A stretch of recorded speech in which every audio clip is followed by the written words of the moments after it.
We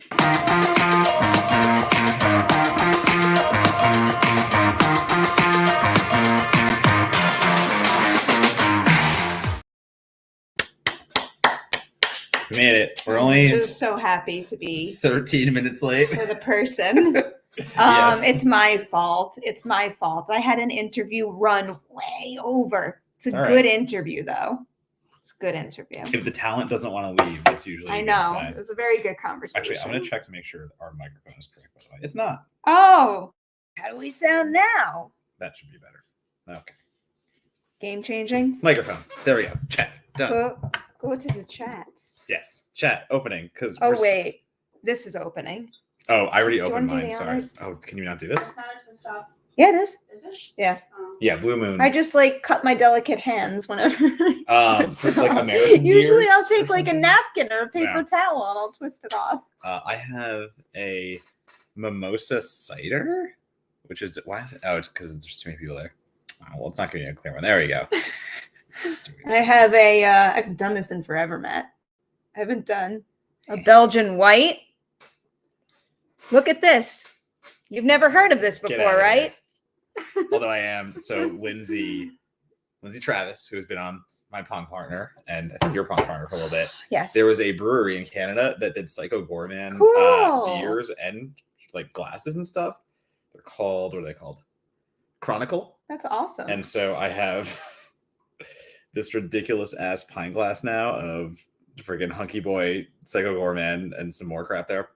So that is what I'm drinking out of tonight. I enjoy that. That is very cool. She brought it all the way from Canada. It survived customs and everything. Did not break. That's impressive. That's seriously. Most impressive. She brought it when she came and visited LA, and I was just she whipped it out of the bag, and I'm like, it survived? And she's like, yeah, no, it was fine.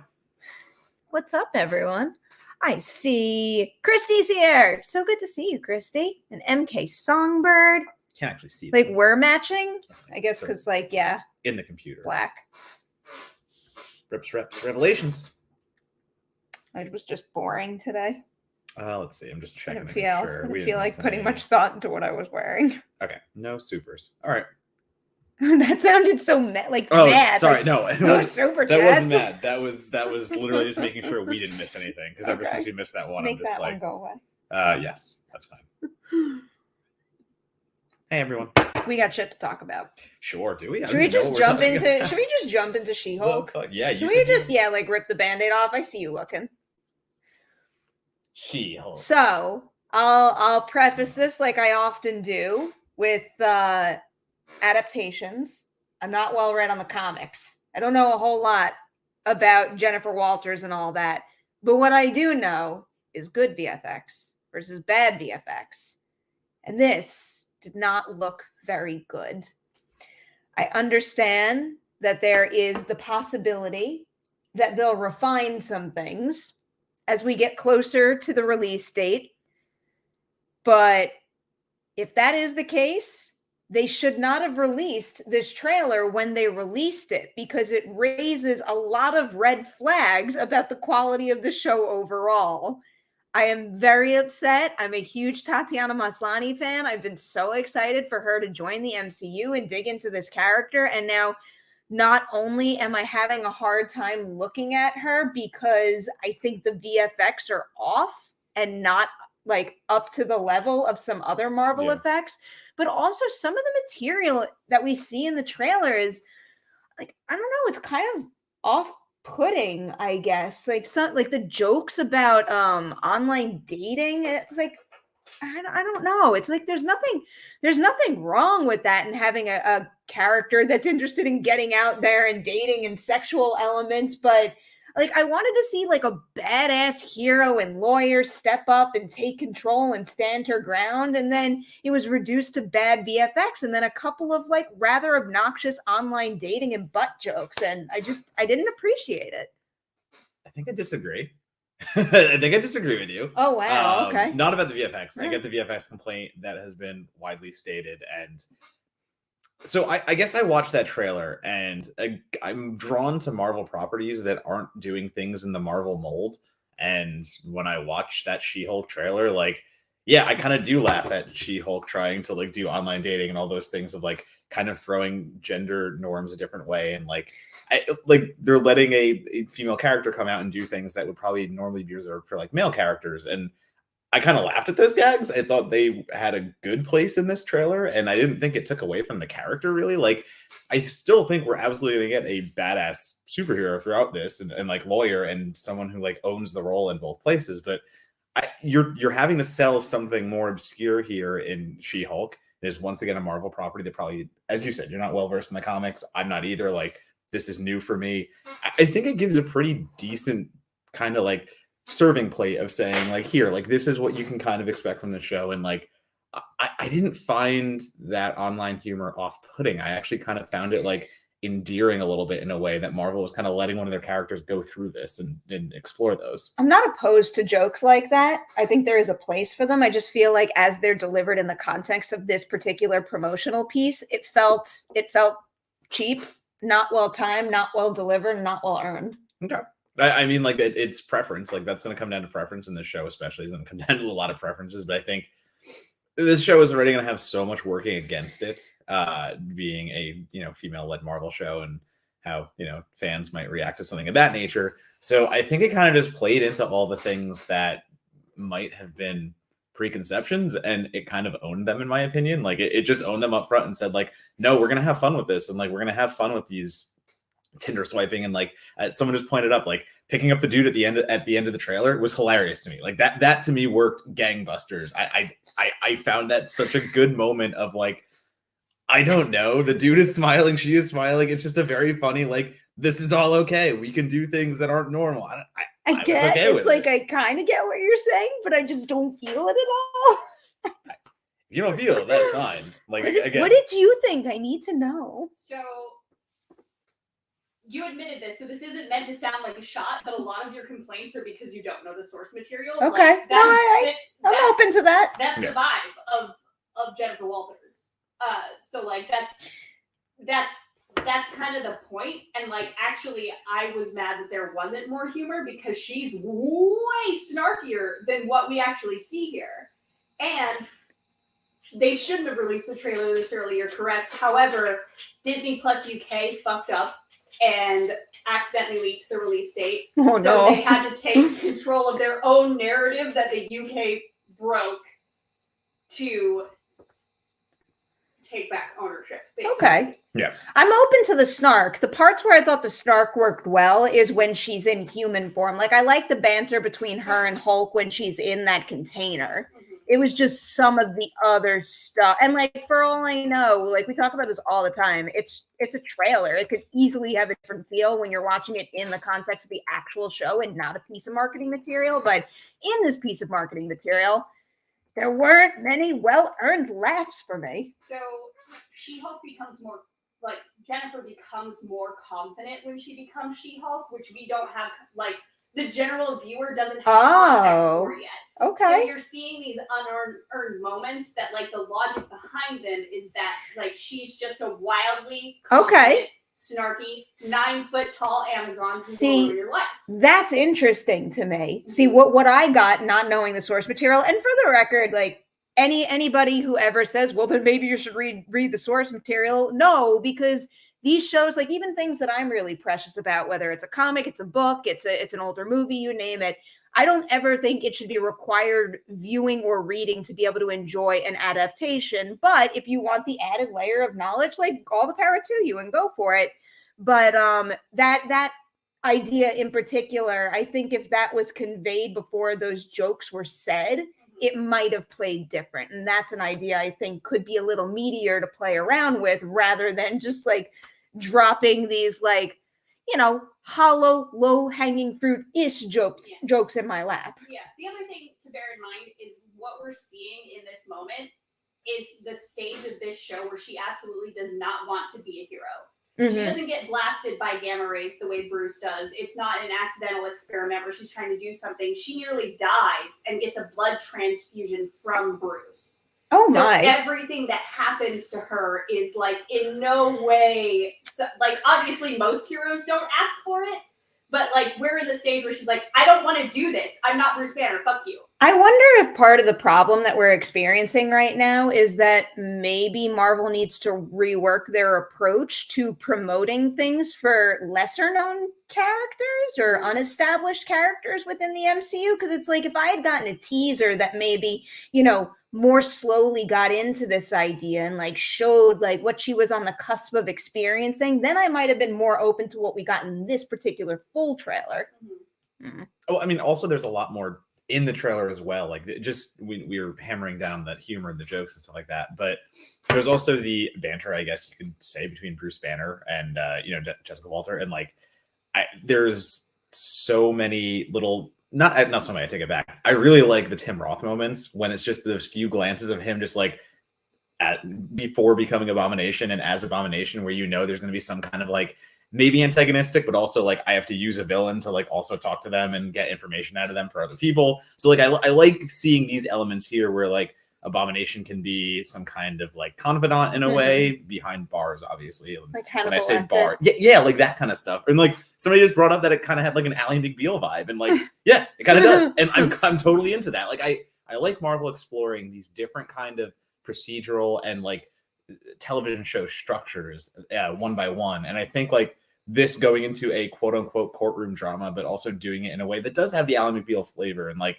it's allowing this character to do the things that maybe some people aren't into yet, but like probably will be. So that's also another really important detail. This is billed as a comedy. Yeah. Yes. This series. Yeah. Like, I'm excited to see that when the series comes out. And I like that idea too, because I think Marvel needs to keep doing that in order to, make sure they do have longevity and never fizzle out. But I feel like I've seen them take different style, tone, and genre swings with more confidence, whereas this trailer feels a little more like it was slapped together. it was 20,000%. It was. Well, Yeah. You are not wrong. Yeah. A little bit. Their focus is so hard on Obi-Wan and Miss Marvel right now. Yeah. Like, had Disney UK not done what they did, this would not have happened whatsoever. Like, 3 people panicked and slapped something together and then sent it through the motions as fast as they fucking could to own the situation.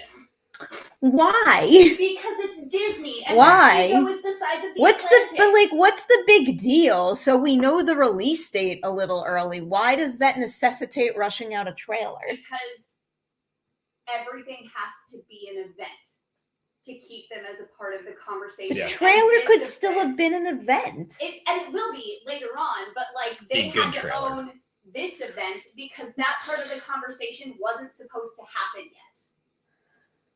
It's That's frustrating. logical. Yeah, it's not logical. It's frustrating and stupid, but it's still part of the marketing play, and it's still part of what Disney's always going to do. Like, no, we are in control, and everything we do with a purpose. And even if that means throwing something out there that's not as, because there is also the thing that like Disney kind of knows that people will watch their show. It's like they can give that early teaser and keep the narrative while still knowing that like, okay, the VFX aren't going to be great.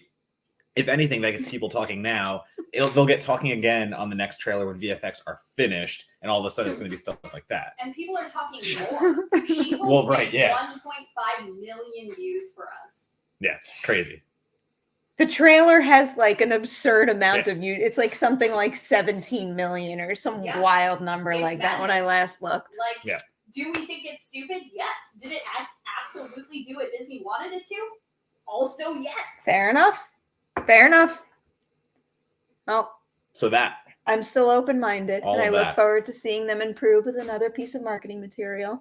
Yeah, I'm definitely on it. I have a good transition for us. Sure. Because you know what trailer felt really sure of itself and well constructed? The fucking Boys season 3 trailer. Yeah. What a great, great trailer. That opening with Homelander is so perfectly cut together. It is just like, here is our perfect love to hate character, and Yep. you want to see him do more bad shit, don't you? Mhm. And then it sucks you in with that, and then it really well builds the narrative to make sure all the other characters are included, and you get little teases of how they're involved and what's going on with Homelander. That is a very, very well cut piece of marketing material, in my opinion. Yeah, I'm very pro The Boys. I very much enjoy The Boys a great deal, and this trailer has given me everything I want. As you just said it, just the way that the boys can play with kind of reality in a way, and just the way it's playing with Homelander and the way he's the villain, and how that beginning of that trailer is him saying the same soundbite on every single news show he goes on. Is they really have their finger on the pulse of what is so fucked up right now and what is so like fucked up in our government and stuff of that nature. And to kind of just start the trailer with that, and then it gets crazier. Like then they drop that like Compound V is now going to be used by the boys, and so like I have read those comics. I'm a Source fan of the material, and I was talking to Amelia about this a little bit, and I'm excited to see where they go with this, because one of the things I caught in the trailer is that Compound V is only a 24-hour activation in this. Knockoff Compound V. Yeah. Well, okay, so it's a knockoff Compound V, but like in the source, basically the boys take Compound V and just get powers, and that's it. They have the powers at that point. They make that choice. Some people have the choice made for them, and it's a pretty good like kind of arc there where Butcher is like, we're all doing this. We're gonna fight the superheroes. We have the powers. So I'm really curious to see how this leads into that, or if they sidestep that and use Compound V with the boys only in 24-hour bursts, where like there's a story to tell where they can come in and out of Compound V, or there's a story to tell where they take the Compound V and that's all they have now forever. So like I'm curious to see what they do with that. Well, I like the idea that was brought up in the trailer, where it seems like that's going to divide them. Like I imagine like Butcher's going to feel the need to do it, and the rest of them are like, the whole mentality of our group is that we're anti having superpowers. I think that's like a really meaty story element that I'm eager to see. I need to reread the actual moment and how it goes down in the comics, but like obviously the tension between Huey and Butcher is there in the show. We know their kind of relationship, and it's like tenfold in the comics. Like that relationship is still very loving and kind of like parental in a way, but at the same time, like the lows are also super low. And I'm pretty sure in the comics, I have to go back, don't quote me on it, but like I'm pretty sure in the comics Butcher forces Huey, and we're like basically like tricks him into taking Compound V. So like he literally turns Huey into a superhero against his will. Like it's one of those fucking horrible moments. And again, the boys is very good about doing dark, terrible moments. The comic is 10 times better at it, and it does way more shit like that. So again, like that's just a curious thing, but the introduction of the new characters too as well, like just Jensen Ackles coming out as like Soldier Boy, and we see at the end of that trailer he is not only just the Captain America, like we see him blow a fucking fire ray out of his chest. So like there's something else going on there. We have to see how that's going to develop, because again, like when he's touted as the Captain America, you think of Captain America powers, but then when you see what he can do in this trailer, you're like, okay, so you have more than that. Have you been experimented on? What are you doing in this nature? So they're taking a lot of liberties. I like that. I like the angles they're going, and the trailer just like hits full force. Like it just rocks. Tis a good trailer.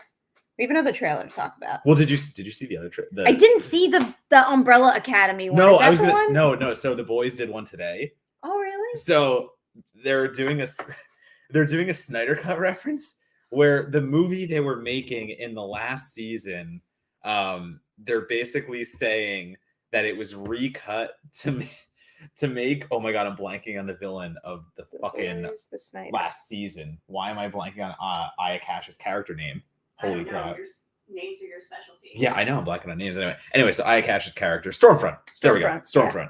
Like basically, they're saying they're releasing the Bork cut. I'm just gonna play it. So like, there's a whole like release the Bork cut thing, and it's a whole basically. Oh, wait, is this it? Yeah, what Zack Snyder shared. So like, I'm kind of Stormfront. Thank you, but like, I'm kind of curious if they have this movie somewhere and they're gonna release it because they tagged Prime Video. They tagged Prime Video with it. I like playful stuff like this. So that's what they were filming. I love the color palette. It's Snyder exactly. It's Dawn of the Seven. This is great. So I'm really hoping they do some Snyder Cut references in this, because they are already trending the hashtag. Like literally, they're trending the hashtag, and they got Zack Snyder to tweet about it. That's what you got to do. You got to get like actually creative. But I'm seriously, legitimately curious if they actually have a movie in the bag somewhere. Like during last season, they actually put something together. I'd laugh so hard if a Dawn of the Seven hit Prime Video. I would be so elated. I mean, I'd probably watch it. the other trailer I was talking about was Prey. Oh, I did well, watch Prey, that. yeah. There like wasn't Prey anything was a though. It teaser. was like a teaser, like itty bitty thing. Are people mad about it? Yes, Did I see that? people are mad Why about are people Prey mad about because it? everyone says, how can a predator with advanced technology actually compete and like have a fight against, you know, a Native American? And it's kind of like, I don't know what to tell you. Like we don't know anything about this predator besides, yes, we see the 3 dots. We have to assume, Like as in the predator is unbeatable? yes, exactly. They're saying that the character in this, the Comanche, has no chance, so it's a dumb movie and shouldn't exist because there's no tension there. I actually see great opportunity in showing how they can overcome the power of a David predator versus there. Goliath is like Yeah. one of the Yeah. David versus Goliath. Shut the fuck up. But how many movies have we seen that roll with that idea? Why is this one any different?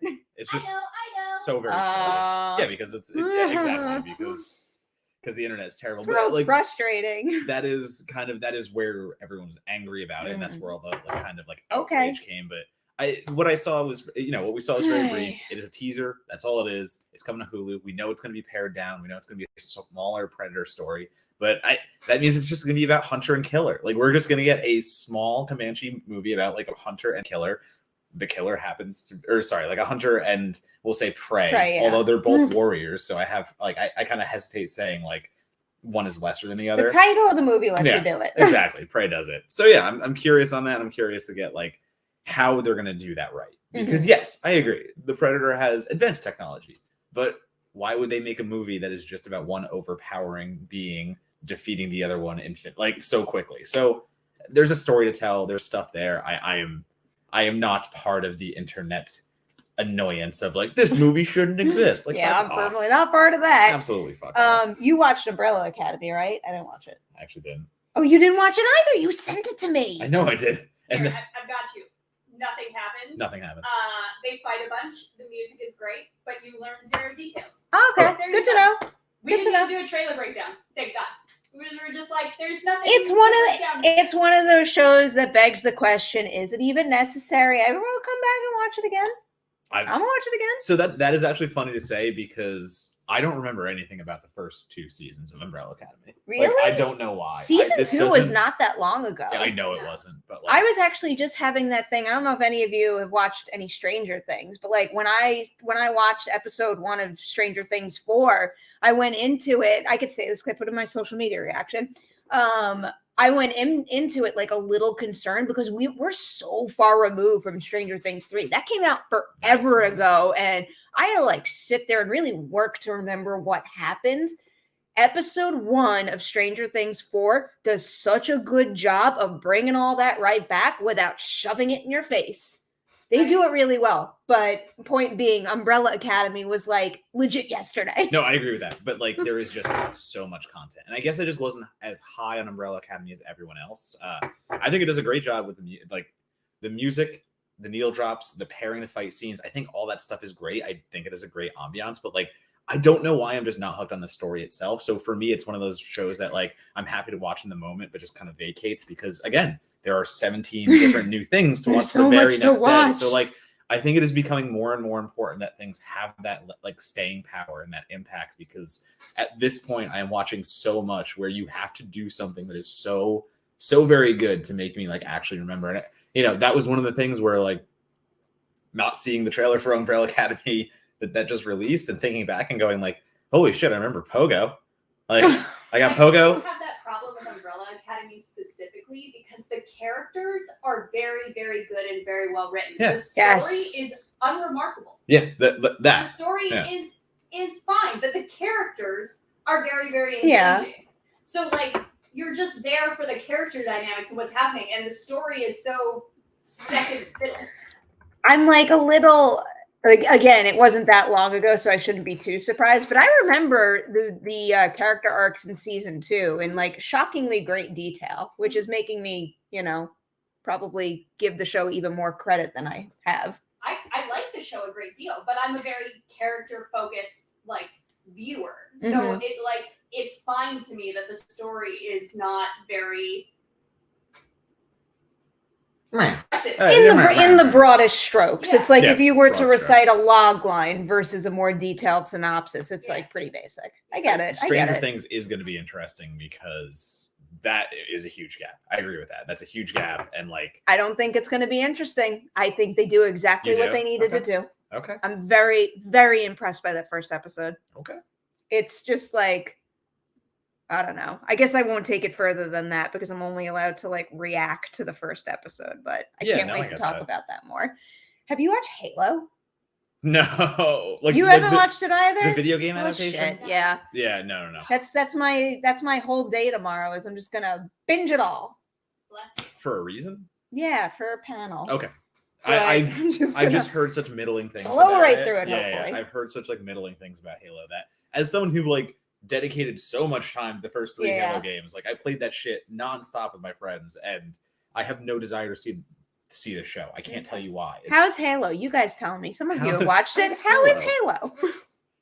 Halo? We did watch like things this week though. Like, I think you watched more than I did. well, I mean, like Men comes out this week. I watched a lot of things that I don't think I could talk about yet. Well, I meant just like new releases. I watched Bodies.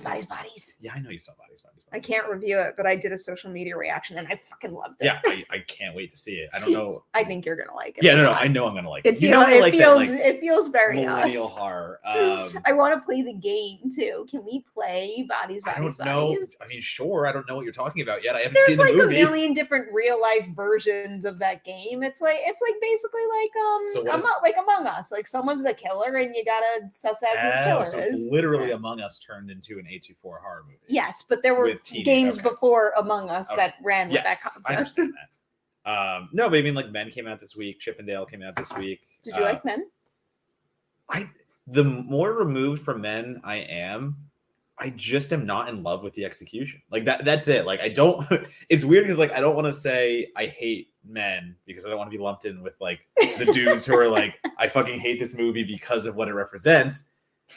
But I don't like how the story was told. No, Okay. I do not. I do not think Men. Let me put it this way: Men is his worst film. It's just not as clean as the other two films. And while I think the body horror is fucking amazing, performances are very good, the third act falls apart tremendously.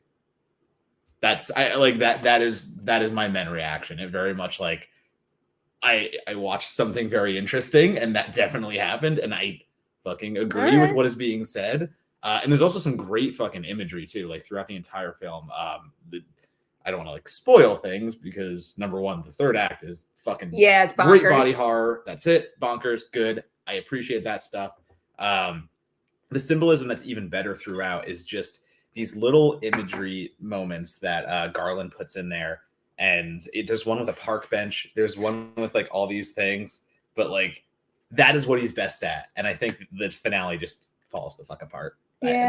I think that's I don't think it falls apart. I think they take it too far and they don't quite earn it. Can you click on that? Can we play that game? Kyle, I like this question. You can survive in one and die in one. Scream or Jurassic Park? This is a great question. Which movie would you rather get a death scene in? I kind of want to like die by dinosaur. Yeah, like the answer is Jurassic Park, and it's not even a competition. I think I want a Dilophosaurus to kill me too. Yeah. Also, like I just want to be on Isla Nublar.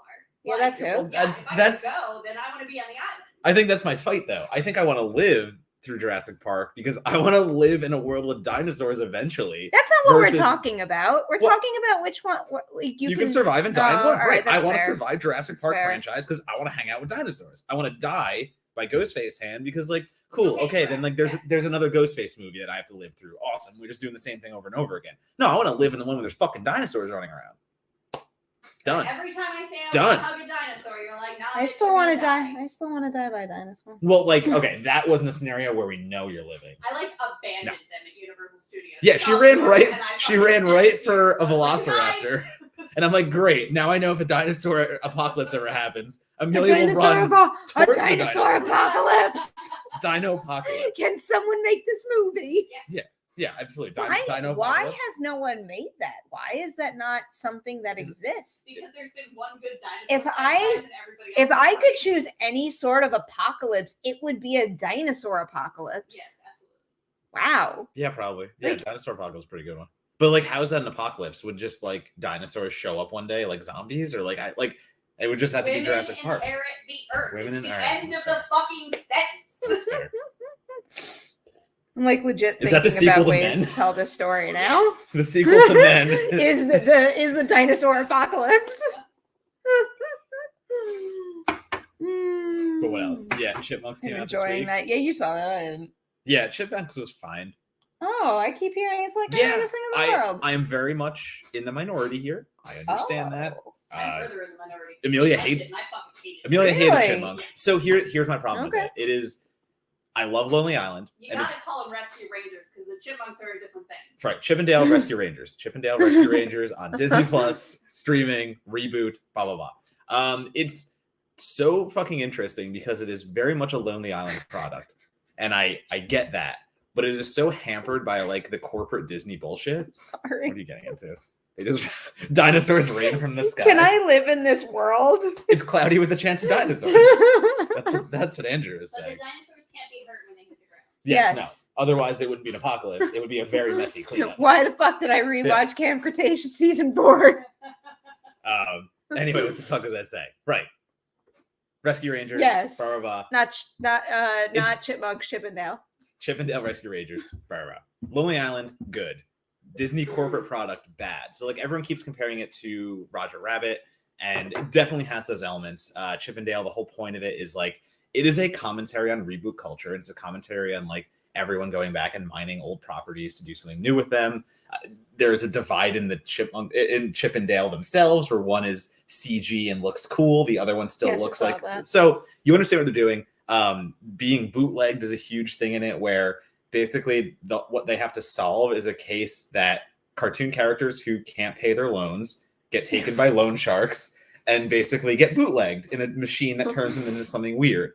Whatever. Cool. That is what we're working with here. That sounds like unnecessarily complicated for a family movie. So exactly. That's where it gets weird, because I don't know who this movie is for, because so much of it is written for adults and like old school like references and all these old like Hanna-Barbera things and or like Disney cartoons. There are so many crossovers with the product where it's something from Sega shows up, something from like WB shows up. Like there's no continuity to say this is just a Disney universe. It is just a cartoon universe, and it's crazy. So like I don't really know what they're going with there, number one.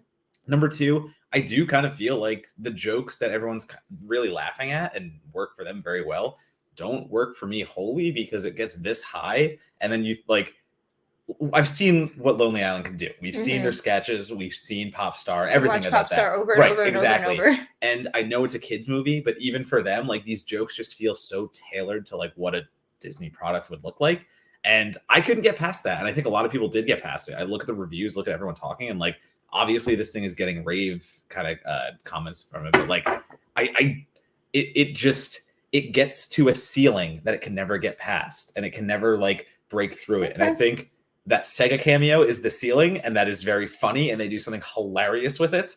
But everything else they do is kind of just one-off jokes, and it's playing to an older crowd, but doing so in an immature way because it's still a kid's movie. And I don't know how that came about. Okay. That is my take on it. Well, maybe I'll deprioritize it for now because I have too much to watch for next I mean, week. everyone else is loving it. Like I say, please, I'm not taking away from everyone else who loves it, but like for me, it just did not get it.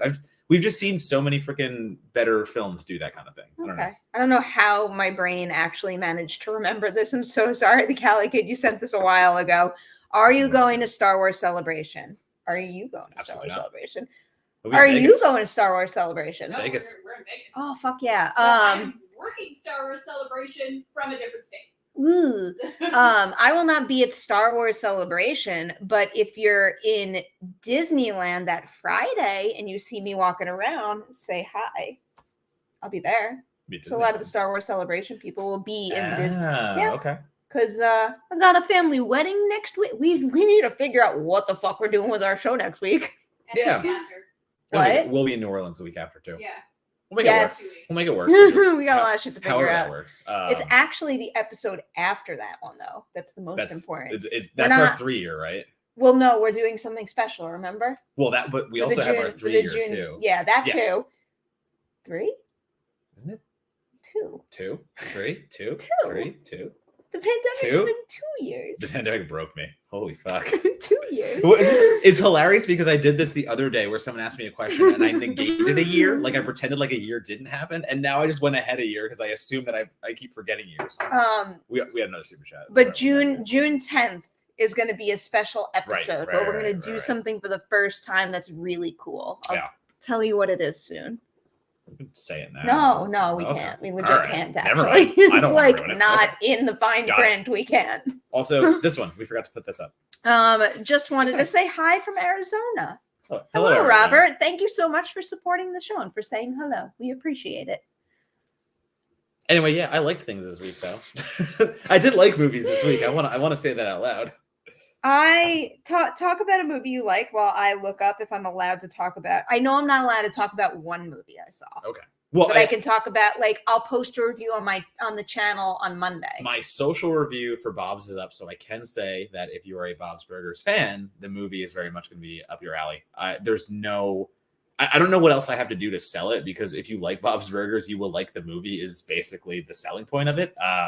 It hits me in the same way the Simpsons movie did, because the Simpsons movie did a very good job of taking what could be a regular Simpsons episode, stretching it to movie length, and giving you a little more than you could see on television. Like, it is very much understanding what you want to see in theater versus what you see on TV. I think Bob's does the same exact thing. It's also Fox. It's just working in the same studio and doing it right. So, like, yeah, no, Bob's Burgers movie, great, loved it. I'm a fan of the show, big time, and they lose nothing in going to the to the feature format. And then, somebody just asked about found footage phenomenon documentary. Oh, you watched that? I did. I didn't like it. No, it's getting good reviews elsewhere. As someone who loves found footage, I think it's pretty much this. They didn't do any like homework on it. Like, it is so surface value, and the way that it picks and chooses what it talks about. It's very much a documentary that got whoever they could together, and whoever they got together, that's the movies they prominently focus. And like, by doing so, they basically have a handful of filmmakers they say are responsible for the found footage genre. And like, cool, you did say that Blair Witch was like one of the first rises. That is correct. You did say that Paranormal Activity is one of the first rises. That is also correct. And then you skip ahead to Host. Paranormal Activity was, I know. So like, Paranormal Activity, so much of this documentary is based on things we know already. And then what it tries to tell you are these big underseen gems are things that, like, trust me, you haven't seen for a reason. And it ignores movies like Hell House, like things that big in the found footage genre. So like, Hell House is ignored. It tries to tell you that this the McPherson tape is the first found footage horror movie. And I get that. It is like the first quote unquote like full bore found footage horror movie. But then it like interviews. Is this true? Yes, there's no VHS. VHS is complete. The entire franchise is ignored. So nothing about VHS is in there.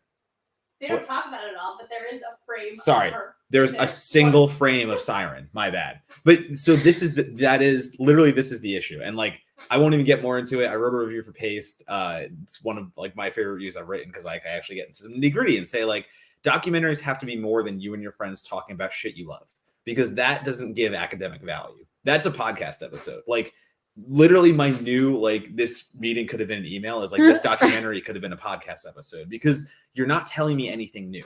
As a found footage lover, I went into this documentary wanting to like hear something that I've never heard before and get a story behind found footage. And the tagline itself is kind of misleading, because it says the rise and fall of a phenomenon, and found footage has never fallen since Paranormal Activity. Anyone that's been paying attention knows that this shit is like developing on such a level and going crazy at this point. So like, there's found footage doing things that, like, Paranormal Activity never could do. And I agree, that was a huge boom. That was the second big boom we had. No, this documentary is surface value, doesn't get into anything, and it's not good. Not going on my list, that's for sure. It's definitely a miss. There's something else that I wanted to talk about as you were saying that, but I've completely forgotten what it was. Oh, it was the thing that I looked up, and there isn't a single thing that says that I'm not allowed to talk about this movie. This movie also already played at South by Southwest, so I will give you my light thoughts on the Marcel the Shell movie. Oh, shit. Fuck, A24 is having such a good year. Good. My heart is just bursting from that movie. They just have such a knack for delivering such like hugely entertaining stories that have actual like worthwhile insight to offer on life.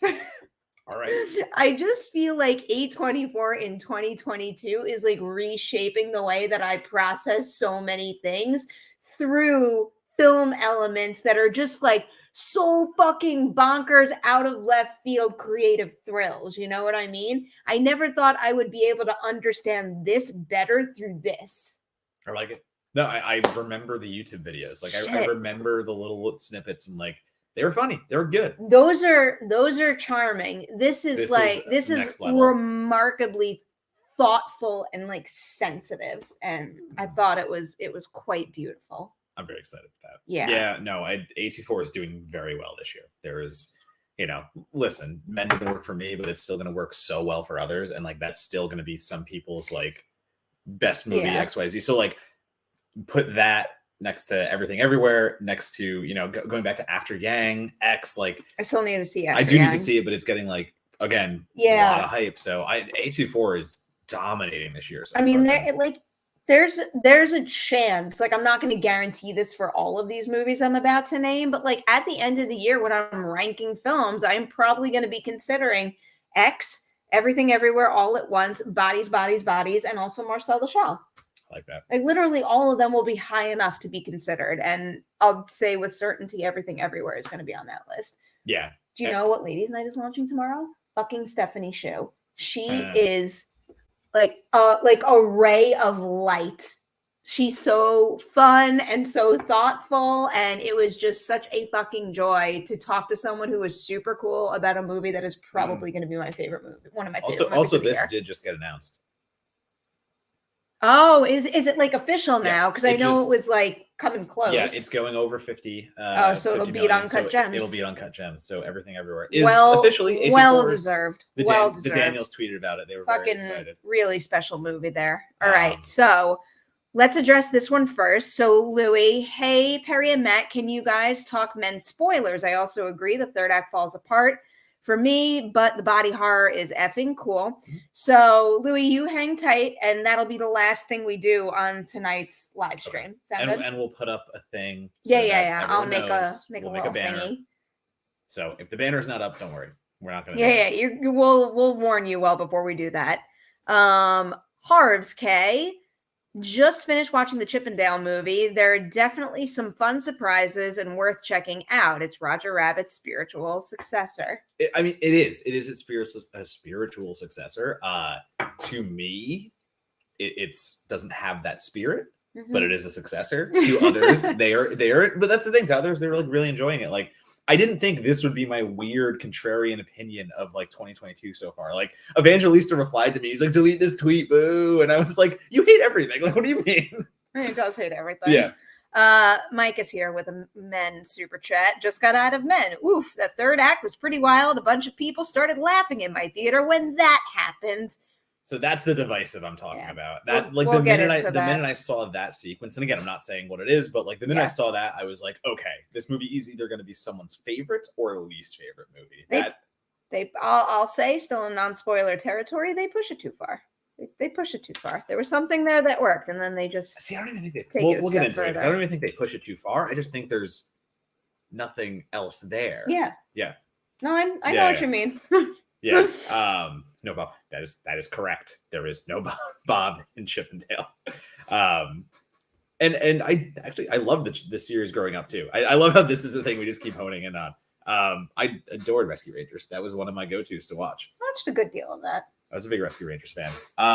There's also I saw a film that's on Epix streaming this week. Like, how can people watch shit on Epix? I don't know. I have no idea. In any case, Blumhouse has a deal with them though, and they keep putting out. Torn Hearts. Yeah, I did Torn Hearts. I wrote a review for Paste. It's fun.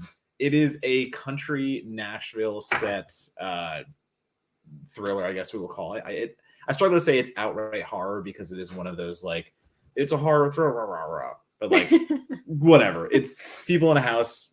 There might be a crazy person. A new genre. Nah, I take it back. It's horror. Fuck that. I'm not gonna go in that conversation. It's horror. In any case, Katie Seagal, I believe, from it's hilarious. Like, I was gonna say Married with Children is like one of my go-tos to say. I but, have Rebel on the brain. I think that exactly. was So the latest. obviously, if many other things, but like I used to sneak and watch Married with Children with my dad. Like that was our one show that like my dad would be Sneak like, and watch? oh yeah, my mom would always be like, you're not allowed to watch. Why? It was, What is this show? You get your dad in trouble. well, that's Wait, fine. what? She knows already. Like Married with Children, Was the that- actual sitcom was like racy for the time. Oh. So like it was especially, you know, there were some sexual elements and things of that nature that were above little Matt Donato toddler age. Okay. So like that It's was the clearly one. showing Yeah, that yeah. there were no restrictions. No. placed. Oh no. My mom had huge restrictions. So like that was the one show my dad would be like, just don't tell your mom about this. So like Okay. that was my introduction. But in any case, she plays a aging rock star or country music star, and two up and coming music stars knock on her door and just say, we want to record with you. And they try to shoot their shot, and she welcomes them into her mansion and then starts fucking with them. Like just start like psychologically just getting them drunk and like putting them through this ringer of like the veteran giving the other one advice, but Okay. also doing so in a way that is so messed up. And just the way that they play the dynamic the whole time. It's Brea Grant, who's done so many like acting gigs. Yeah, okay. She's doing more directing gigs Oh. now. And so she directs this. And just the eye that she has and the way that she develops tension and the way that she allows Kate to like actually. Oh, Shiloh Fernandez is in Yeah, this. so Shiloh Fernandez is in for a hot second. He's Oh. not really in it. Joshua Leonard plays the creepy manager / boyfriend, but this is all about the leading cast, and it's just Cool. 3 women fighting for survival. And the way the dynamics play out, it's very much a commentary on like popular culture and celebrity culture, and what industries do to women past a certain age and how that is so like gross in ways. So yeah, Torn Hearts. I very much enjoyed this little flick, and again, I don't know how you can watch it if you don't have Epics, but just look for Torn Hearts. Yeah. It'll be out eventually. If I can figure out how to watch Epics, maybe I'll watch it. It's just so funny that Blumhouse has all these connections with every streaming platform available. Like It they seems have like it. the Into the Darks at Hulu. They have the Into the Blumhouse at Amazon. They have their Epics deal where once a month Is they Into get the Dark still a thing? No, Into the Dark is dead. I don't think that's ever coming back because Okay. I think I'm the only one that's ever seen every one of them. I mean, I'm saying that obviously not seriously, but also maybe seriously. I don't know. If anyone else You're has seen every literally Into the the only Dark. person I know that's been committed to covering the entire franchise. Yes, 100%. I if you've seen all of the Into the Darks, tell me. I'm actually curious now. No, I've seen the smallest fraction of them. That is correct. Clark Wolf is in Torn Hearts. We have Ian here with a super chat. Have you all watched Love, Death, and Robots Volume 3 yet? So far, I loved all the shorts. I hear the best things about this show. Steve keeps raving about it. He's a huge fan, and he loves to remind me every single day that I need to binge this. Somebody just said there was a good aquatic horror one this season. Oh, really? And I need to get on I that. forget which one Steve said was like the best thing that I was going to love, but he specifically pinpointed a certain episode. If I heard the title, I would know what it was, but I keep meaning to watch this.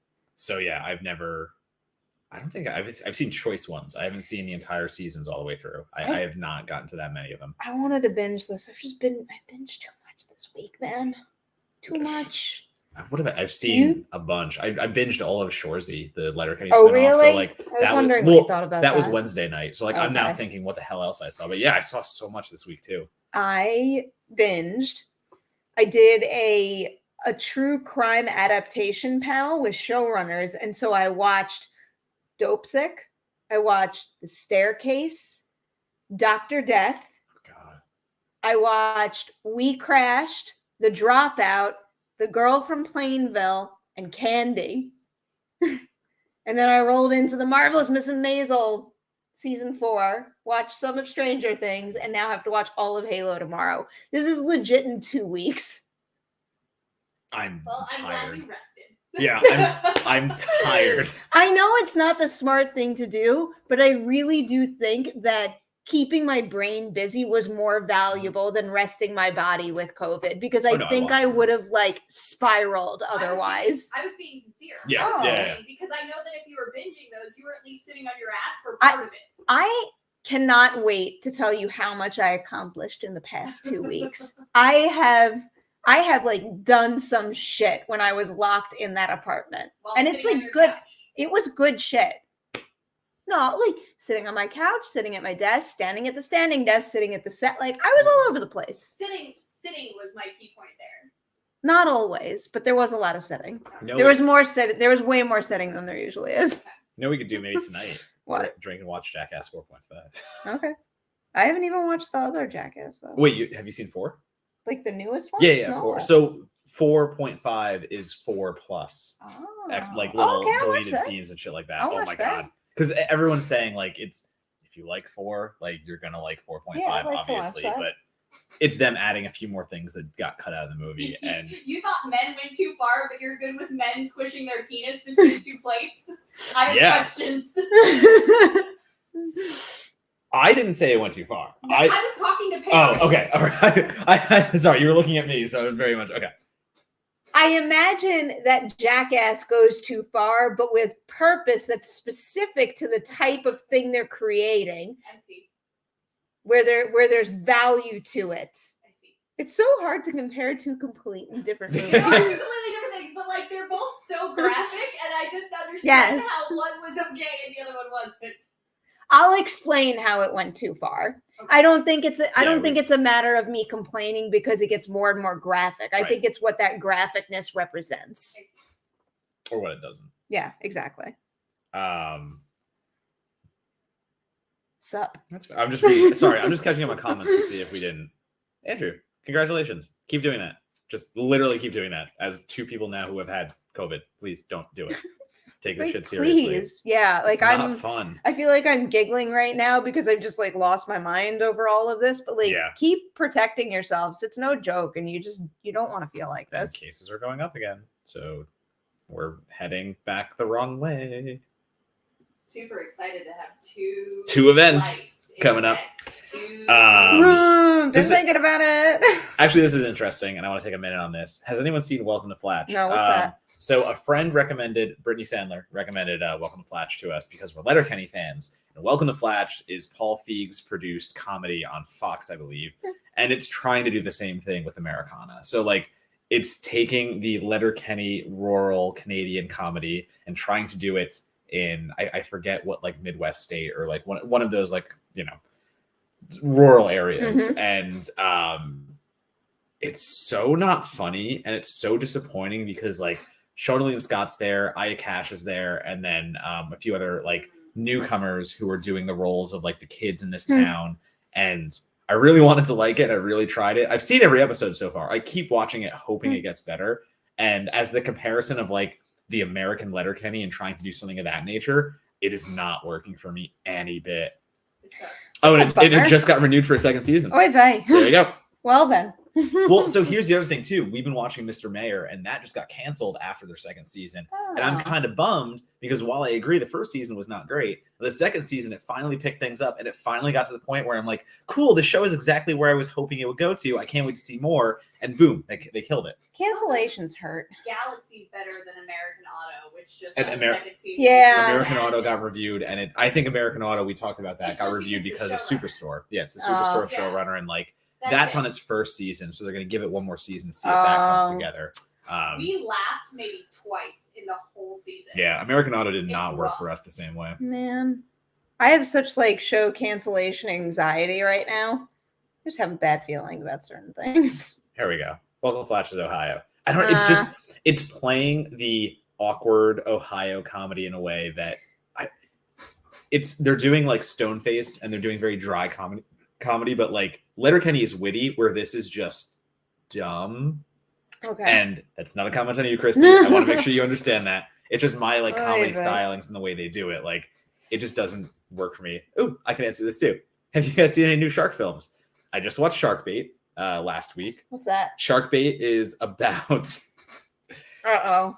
5 people on 2 jet skis in Mexico who You could have stopped at 5 people on 2 jet skis. I no, I can't. I cannot.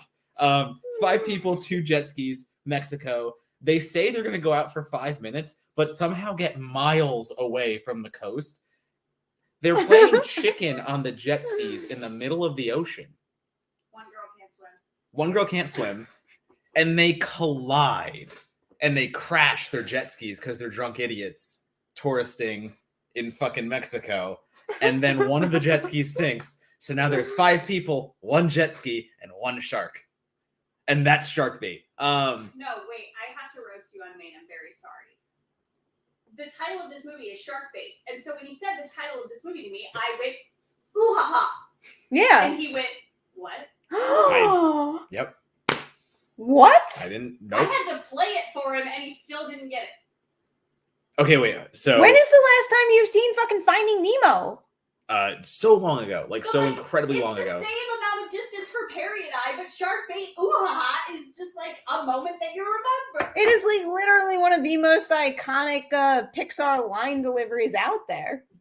I'm a Ratatouille fan. Fuck you want from me? Shark Bait. Ooh ha ha. Ooh-ha. Fuck you want from me? All right, you can go ooh-ah somewhere else. I don't give a fuck. Shark Bait, was it good? So getting there, actually, it was kind of entertaining. I wouldn't say it is good. It falls into a lot of the silly tropes that we see over and over again, and it makes some choices that very much are like, okay, you're an indie shark movie trying to generate tension in minimal ways. I get it. It also has some really good gore, and I had a lot of fun with those moments. And for the silliness of it all and how it plays out in the most generic fashion, you can like, it's almost getting to levels of Shark Night 3D, but like Shark Night 3D is just a more competent, fun movie, where this is more mindless. I haven't seen a good shark movie in a while because the Requiem sucked and Great White sucked, but like Shark Bait is definitely a step up from that. So if you're really hankering for a Shark Bait or a shark movie, like Shark Bait for me.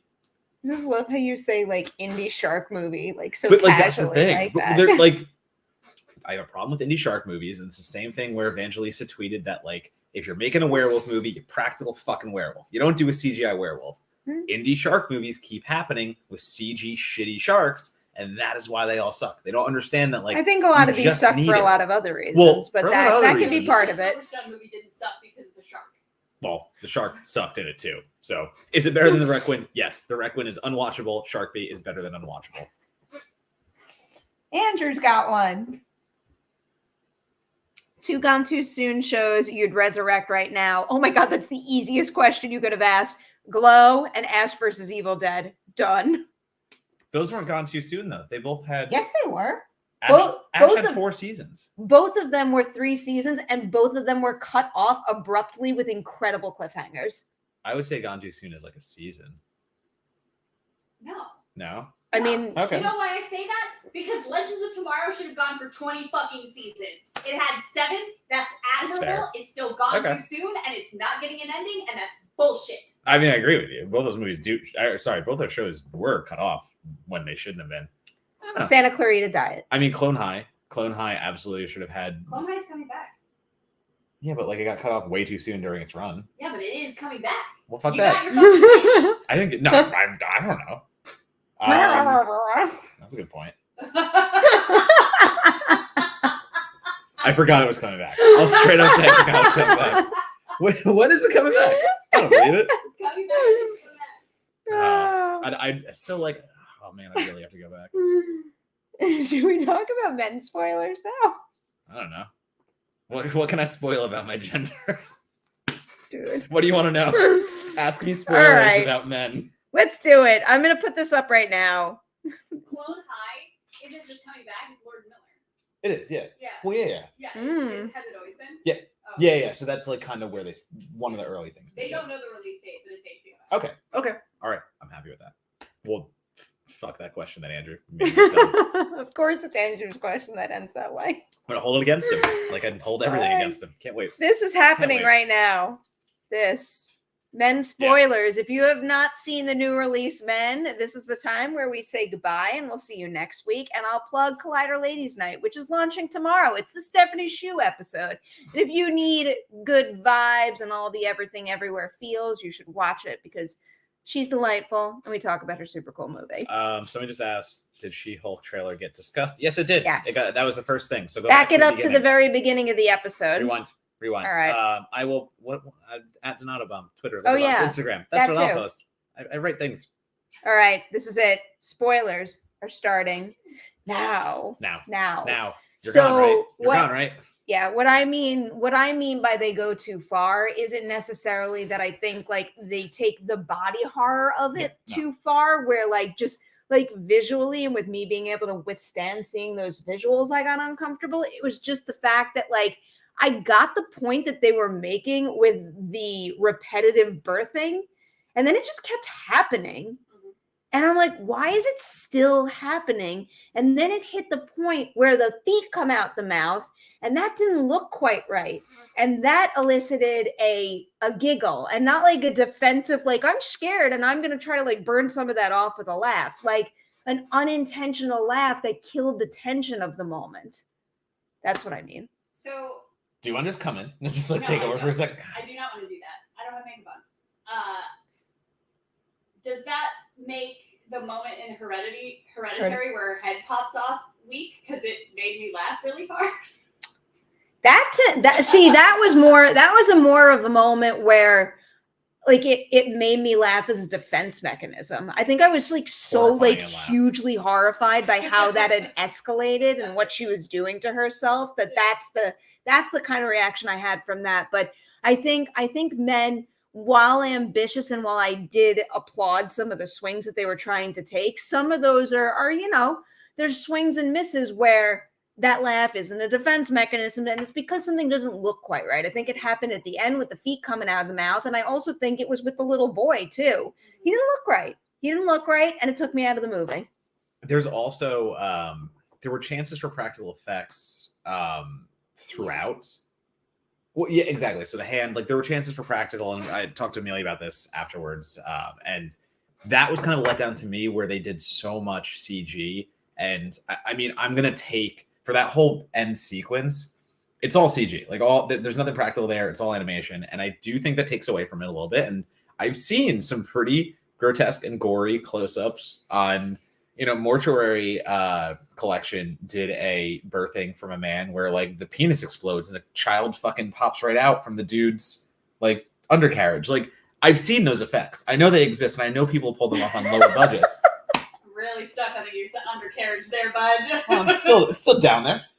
Still down in what like you were trying to say gooch, but you didn't want to say it on TV. Well, like they yes, gooch. We'll go gooch. Undercarriage. What does that It's just mean? under there. It's just under there. Just move. Just comes right up. Just poof. In any case, I've seen practical effects pull that off on low budgets, and like an A24 movie to me, I assume you might have the budget for that. Undercarriage? Is that what sent you? Is that It's just all interaction. is it the Dr. Mom of this fucking? Dr. fucking Mom.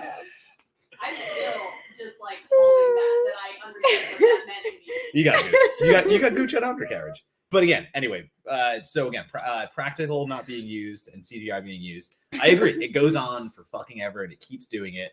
And so a big thing that I had to ask Amelia, because she is the folklore expert, I am not, is this is a movie. It's a movie about folklore. Remember? It is a movie about folklore. You're just making me laugh now just looking at you. I don't understand. You just said a word that wasn't a word. Yeah, I know, because I keep looking at you and you're just laughing. You're breaking me on that shit.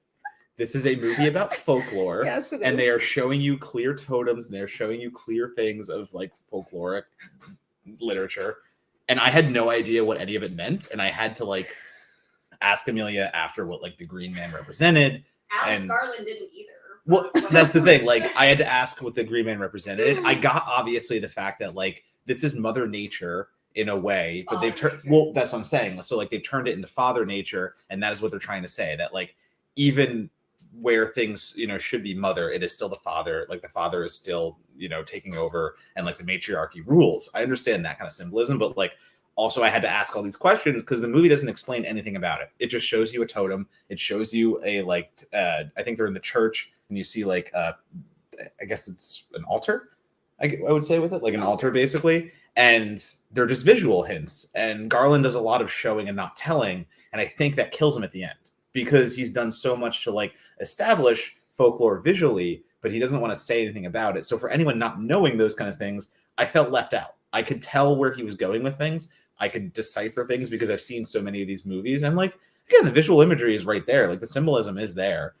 But none of it works in the story itself. And so that's where I felt lost. Even if you know what that stuff means, though, it doesn't actually add anything to the conversation. It made it worse, Yeah. as a matter of fact, because we were both completely confused for completely different reasons. Because he chose the Green Man because the Green Man represents reproduction, which is why we had that long thing forever and ever and ever. Right. But he chose the Green Man solely because he wanted that reproduction scene. There's no other logic behind the Green Man being there. So for the entire time, I was like, why the Green Man? What are we doing? This makes no sense. And I kept waiting for it to make sense. And then the birthing scene happened. I was like, so that's why you picked him, but like, why? Yeah, I mean, it doesn't all come together in the end. And it's one of those types of difficult watches where if it doesn't build to the point where you get something meaningful to take away from it, you walk away thinking, well, look, what was the point in sitting through that? And that's a tough thing to wrestle with after sitting through a movie like that. Yeah. I was positive on it. Yeah. Like, it's Yes All Men the movie. Of course I was going to like it. But well, and what I think, and again, what we talked about after the film, because we saw it together, we sat in the bar at the Alamo for a little bit discussing it, and I think what it's best at, and I brought this just chat up because I was a huge fan of the way the movie didn't feel the need to oversell the horror. The lack of sound cues for the jump scares really helped the tone of the movie.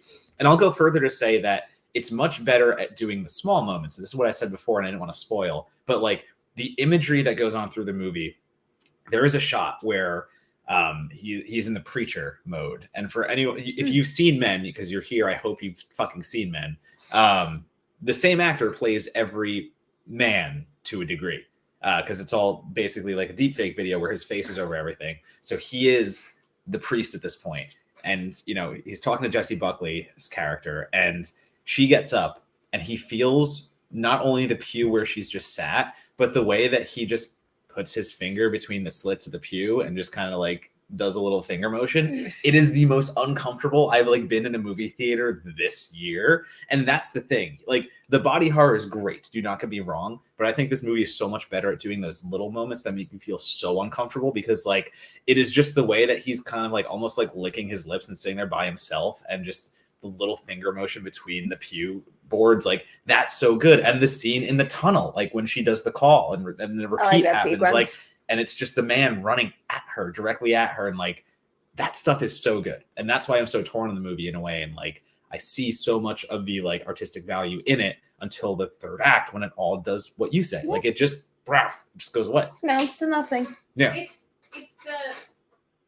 that scene is part of what makes me positive on the movie. It is not the value of the sum of its parts. We're just having such a serious conversation, and like now is when he chooses to squeak the toy. Worse, because like it's about do you want to explain or do you want to exploit? Yeah. With the like, there is never a moment where she gets raped on screen. You know why? Because there's no reason to have rape as a part of your story happening in your story unless you want to exploit the woman. Mm-hmm. You can make something so viscerally uncomfortable without once exploiting your female character.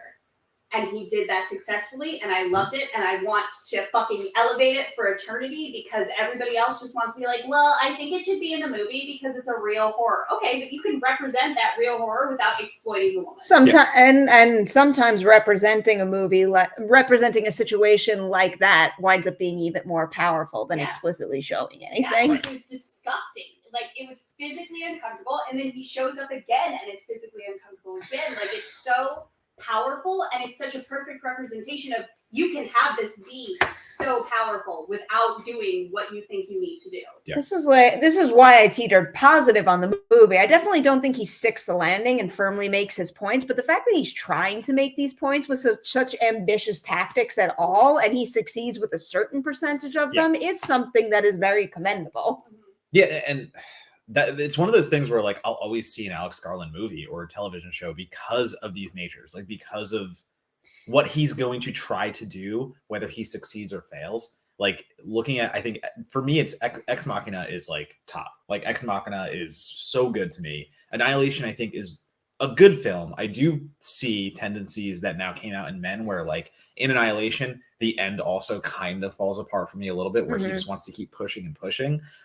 So still though, with him pushing farther and farther and that ambition he has, I'm still going to see whatever he puts out to the world. Like that's the thing. Like even watching Men, it's something that I happily watched because it does try some fucking weird shit. And that third act really does push into some body horror that I am hugely into. Like, again, that stuff is going to stick with me through the year. And like, if you've done something that I will remember for a long time, there still is a certain kind of like commendability to it. Like that is the art that I want to see, whether I love or hate it. It's kind of funny that even though it didn't quite work, there's no doubt we'll be talking about that particular Absolutely. scene through the end of the year. And Yeah. here's what I'll say about the ending, because I know we keep saying it doesn't work, and it doesn't, but the reproduction scene, the purpose of it is to show generationally we keep letting this get worse and worse and worse. The first birth is a normal birth.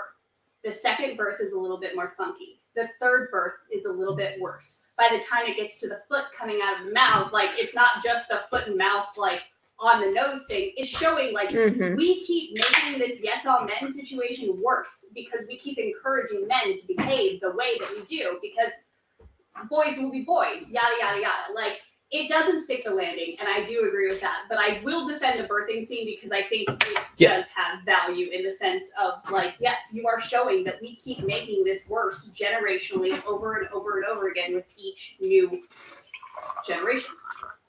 I hear you. What'd you get now? It's so good. It's so good. Still, like, can I share a glass with you? You're not sharing with me. I thought you can. Oh. I'm just letting you try it. I thought you were. I don't know. I thought you were going to drink from this after. I'm so scared. That's your taster. This is from Finland. It's called Long Drink. This is from the thingy that we went to, right? That is from the thingy. Ooh. Yeah, it's cranberry. It's a 5.5%. I was going to It's ask. not crazy. It doesn't taste crazy. Sorry, we're just veering for a second because I've poured myself a long drink, which there's two of us, so it's not centering. God damn, there we go. Fucking Finland. There we go. Cranberry long drink. Finnish long drink. It was created back in 1952 when they had to figure out a way to distill something, blah, blah, blah. History. It's delicious.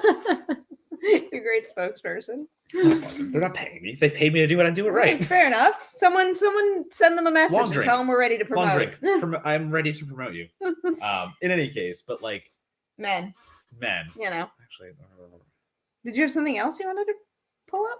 oh, it's not just another. Oh. I loved the drama scenes. I think Garland's dialogue during the flashback scenes and with the priest in the bathroom wasn't pulling any punches, and he let the characters be honest and raw. Yeah. And you know, there is that element, you know, at the end where Jesse Buckley is sitting there and like it kind of was the Ready or Not scene again, where you've just gone through shit and it's like you survived it once, but you know it's probably just gonna happen again. And like that is horror. Like that is what horror gets down to, and like that is a good depiction of horror itself. But it's just getting there was a ride.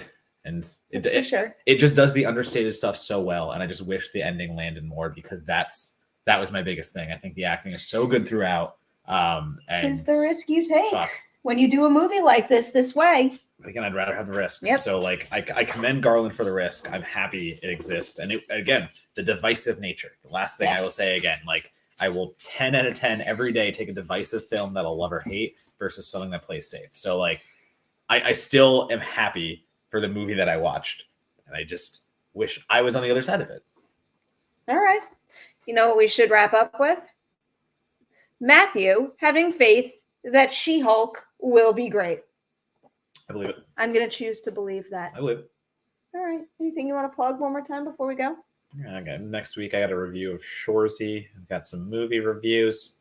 And then I go to Vegas. You have a story so far that'll post eventually. Oh, that's right. What? So my first piece I ever did for IGN was a story so far video for The Boys recapping season 1 and 2. So like it was just one of those. We didn't know when 3 was going to release, so we did it like way early. But now it's. I see. Cool. So like so that'll come out sometime. That's fucking awesome. I wrote the script and I picked out all the video clips and I can't wait to see it done. I'm psyched to see that. So anyway, I've written many other things for IGN since then. Look what happened. Oh yeah. It's Caleb. He's here. Caleb graduated school too. Congratulations. Hell yeah. So proud of you. What's happening in football? Is anything happening in football? I really there hasn't been any like huge updates over the last week. Nothing crazy. Everyone just keeps talking about is Gronk gonna come back? I don't know. Who the fuck cares? Is Gronk supposed to come back? Well, he's now toying again once again. Yeah, Like Brady came back. yeah, Brady came back, and Oh. Gronk is saying that he's not. He's doing the thing he does every year where he's like, oh, I don't know, I'm not ready to come back. We'll see if it happens. And like, why he will. They'll come back and they'll win the Super Bowl again because they're a super team somehow. And I don't know how it happens every year. But Like, like keeps his name in the news so long as he says, I don't know, maybe. fucking Gronkowski. Speculate wildly, children. Yeah. But like literally it's so golf is happening, a major tournament for like golf is happening and a few other things. You watch like because golf is associated with football. No, it's literally the only thing. Oh, I thought it was maybe like a So a it special takes- celebrity type. No. It takes thing. over ESPN and ESPN2. Oh, So, I see like, what you're it's getting at. literally the only Okay, thing it's on like, right what the now. fuck do you Yeah. know about golf all of a sudden? Do No, because I have to watch it. you want to play golf? No. We should go to a driving range. No, we passed the batting cages when we were driving through Burbank, and I want to go to the batting We should cages. go batting cages, and paintball. I want to order dinner. Oh yeah, that too. Okay. All right, we're out of here. Thanks for the super chat to take us out, Caleb. We will see you next week. Schedule to be